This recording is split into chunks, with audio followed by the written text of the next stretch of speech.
So ein Mist! Hello everybody, ladies and pups, and welcome to a review of Super Mario 3D Land. So let's get into this. So first of all, I'm going to talk about my first impressions on the game, which I think it's a very colourful game and sort of more suited for younger gamers or people who are just getting into the Mario franchise. Next, I'm going to talk about sort of the level design. I think levels, although not very expansive at some points, but are very varied and also have endless different, like you can be in a desert 1 minute and then you can be underwater the next. I mean, it doesn't stick to one theme like some other the Super Mario Wii game done that a lot, and it's a solid inclusion to the Mario franchise. So the levels I would probably give an 8 out of 10, although quite short, are overall very good. And I think they could have worked a wee bit harder on them. Next I'm going to talk about the difficulty, which is, I think, a big part in Mario games, because quite a lot of Mario games were simply just absolutely difficult. Like, they would take you forever to complete. Now this one is complete opposite. This game is so simple to beat, I would say. I mean, I suck. I can't get past the second level of Super Mario Bros. Wii, yet I can get past the whole game of Super Mario 3D Land. And that's kind of ridiculous. I think, yeah, they have a bit on the end, which you're watching just now, is gameplay of the special levels, which are after you complete the story, which I'm going to talk about next, and the special levels are also really simple-ish to a certain extent, but are also a lot more challenging than normal levels and are just really rehashes of levels that you've already been through. Next, I'm going to talk about story. Now, the story is sort of cliche. Princess is captured, you have to save her, you're Mario. You get the drift. So yeah, it's pretty much the same. And there's some interesting inclusions, like as you just saw on the screen there, Shadow Mario. Then we've got sort of tons of inclusions into this game. Like character-wise, not as much, but sort of gameplay mechanics and stuff like that. You've got the Shadow Mario time trials where he copies your every movement, and you have to try and get past and try and beat the level. And that's kind of difficult, because if he touches you, he takes off your power up or like a life. I don't know what you would call it. I like to just say he beats the hell out of you. So yeah, and it's really difficult in some points, but it's overall a really interesting sort of thing that they've added in, but has already been used in Super Mario Galaxy, and I think kind of it started off in Super Mario Sunshine, the idea. So that was really good. Now next I'm going to talk about the most important thing to me, the power-ups. Now you've got the usual Fire Flower, but they took away some of the ones that were on the Super Mario Wii, like Ice Mario, Penguin Mario, Fly Mario.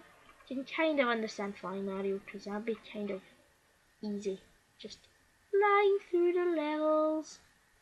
So they introduced then, well, not introduced, because the Tanuki Tail has already been used, but they brought back the Tanuki Tail, which I personally think is a wee bit overpowered in this game. Because of the controls of it, it's basically like holding a weapon, except not as fast hitting. But it's really simple to attack enemies with the Tanuki Tail. It is really simple. But they added a new power up, which I wish I would see more of, but I can understand why they don't. It's the new Shell Mario, which it allows him to throw like one of the Hammer Bros, except I'm not sure how to explain it. I can't remember what the names of them are. I just call them Boomerang Bros. So yeah, you get a power up like that and you can throw boomerangs. Now, sounds interesting, but you think, is there some gimmick to this? No, it's actually really, really overpowered. I mean, it's not funny how overpowered it is. You can basically attack multiple enemies at once. So I would be, let's say, surrounded by troopers. Say I had a big line of troopers facing towards me. I could just go, you know what, simples, and then attack it with a boomerang, and I would be able to take all of them out.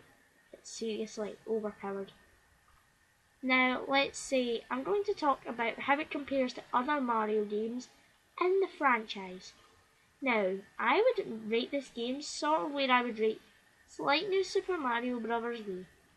Sort of like, not the gameplay or anything or the 3D, but the design. Sort of the characters, the enemies, stuff like that. It just reminds me a wee bit of the levels. But it's like, it's the same but it's different.